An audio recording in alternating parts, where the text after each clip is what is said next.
press the bell icon on the YouTube app and never miss another update. The EIU, the leaders of China and India, Xi Jinping and Narendra Modi are meeting for 2 days of informal talks in the Chinese city of Wuhan. The meetings are being seen as an attempt by the two Asian rivals to reduce the high level of mutual mistrust between them. Let's also turn now to Mumbai, and we're joined by my colleague and business reporter, Samir Hasmi. Shamir, do you expect any specific results from this meeting?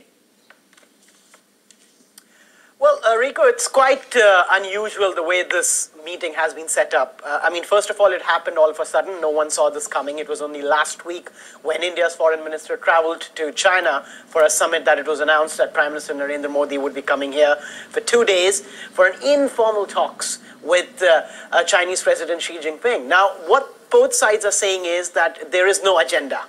There are no officials who are going to be accompanying both the leaders. They'll get time for one-on-one meetings over a course of 2 days where they will address various issues, most of them political, because that's been really the main, there have been a lot of political issues between the two sides over the last couple of years.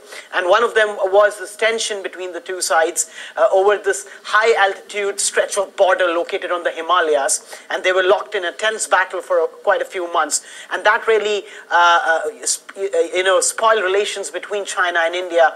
And that is what both leaders are primarily looking at resetting during those ties. So there will be no formal agreement signed or any joint statements issued, but an opportunity to see if they can reset the ties, that's the term being used, between the two countries who have been strong trade partners, if you look, despite the political tension. All right, these are two of the most populous nations in the world with more than 1 billion people in each country. How important are they to each other?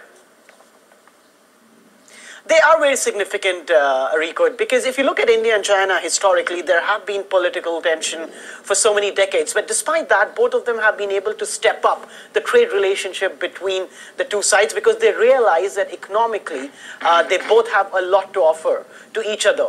And now, given this trade war between the United States and China, it's become even more important for them to forge a kind of an alliance, because even though India politically is getting closer to the United States, which is a concern for China, but at the same time, if the trade war, if the United States decides to step up this trade war, it would affect India as well. So India also realizes that it needs to have some sort of an understanding with China to counter this trade war at a global level. So that's why also the summit is very important, because both the leaders could come up with sort of an informal strategy to really counter the circumstances with regards to the United States. All right, thank you so much for that update from Mumbai. Our business reporter, Samir Hashmi. In other business